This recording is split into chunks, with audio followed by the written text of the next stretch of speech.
Hello, welcome to Thoughts from the Road. My name is BJ Marshall. I'm the Executive Director of Highway Connections. We're continuing our time in the Sermon on the Mount. This is the last chapter, chapter 7 of Matthew, of what is typically known as the Sermon on the Mount. So let's dive into it. Matthew chapter 7. Do not judge so that you will not be judged. For in the way you judge, you will be judged. And by your standard of measure, it will be measured to you.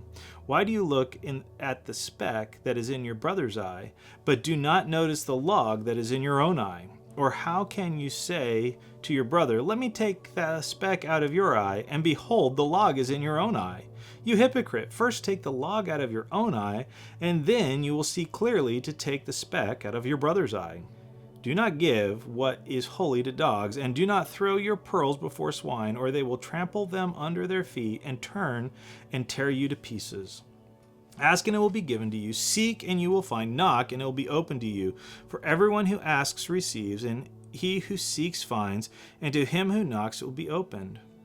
Or what man is there among you who, when his son asks for a loaf, will give him a stone? Or if he asks for a fish, he will give him a snake, will he? If you, then being evil, know how to give good gifts to your children, how much more will your Father who is in heaven give what is good to those who ask him? In everything, therefore, treat people the same way that you want them to treat you, for this is the law and the prophets. Enter through the narrow gate, for the gate is wide and the way is broad that leads to destruction, and there are many that enter through it. For the gate is small and the way is narrow that leads to life, and there are few who find it. Beware the false prophets who come to you in sheep's clothing, but inwardly are ravenous wolves. You will know them by their fruit. Grapes are not gathered from thorn bushes, nor figs from thistles, are they? So every good tree bears good fruit, but the bad tree bears bad fruit. A good tree cannot produce bad fruit, nor can a bad tree produce good fruit. Every tree that does not bear good fruit is cut down and thrown in the fire. So then you will know them by their fruits. Not everyone who says to me, Lord, Lord, will enter the kingdom of heaven, but he who does the will of my Father who is in heaven will enter. Many will say to me on that day, Lord, Lord, did we not prophesy in your name, and in your name cast out demons, and in your name perform many miracles? And then I will declare to them, I never knew you. Depart from me, you who practice lawlessness. Therefore, everyone who hears these words of mine and acts on them will be compared to a wise man who built his house on the rock.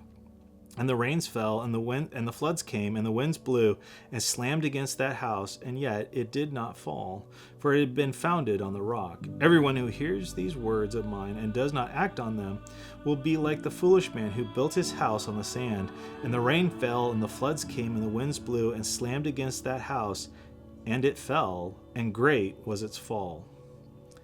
When Jesus had finished these words, the crowds were amazed at his teaching, for he was teaching them as one having authority, not as their scribes. So in this last chapter of the Sermon on the Mount, we see a couple of different topics that Jesus wraps up his sermon with. First one that I feel comes up often is this idea of judging other people. And it's true, we should not go around judging people by our standard. We should not say, here's what the standard is. If you're not there, you're not in. But you see, Jesus later goes on and talks about knowing people by their fruits. And I think that I heard it once said, we aren't to judge people, but we are to be fruit inspectors.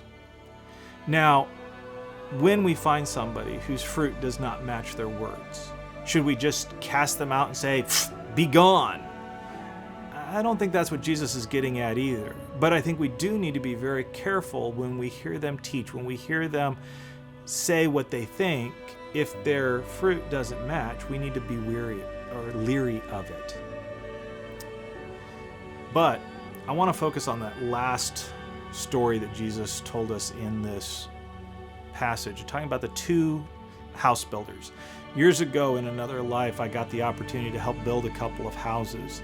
And it's fascinating, the process of putting a house together, from the foundation to the framing to putting the siding on to the trim work, sheetrock, paint.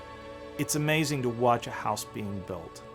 And Jesus is telling us in this passage, he says, when we read the Bible, when we hear his words, we have a choice. We can choose to accept what he says as truth and act on them, or we can choose to reject it and ignore it and set it to the side. But if we take the time to follow what Jesus has told us, if we read the Bible and we try and follow it, we're like that wise man that builds his house on a rock. Now, over in Israel, they have these canyons that up on the top of the canyon, you would find stone and rock that you could, in theory, build a house on. And down in the canyons, there was a nice sandy beach. It was nice and soft, but there was a danger down there. You see, when the rains would go further up in the mountains, flash floods would come through. And in the time that you could hear the water coming, you had seconds to get out of that canyon or you would be washed away. And so Jesus is telling the people, he's like, you can either build down in the bottom of the canyon where it's soft and cozy till the flood comes, or you can build up in the safe place, up on the rock. And if you're thinking about it in those terms, there's no choice. But yet often I find myself liking that sand. I like building my sand castles because it's fun. It's nice down there. But it's not what Jesus is teaching. I need to take the time to know the word so that I can build that house on the rock. So that when, not if, trials come, my foundation is strong and secure. Well, until next time, keep your eyes on the road. Have a safe journey.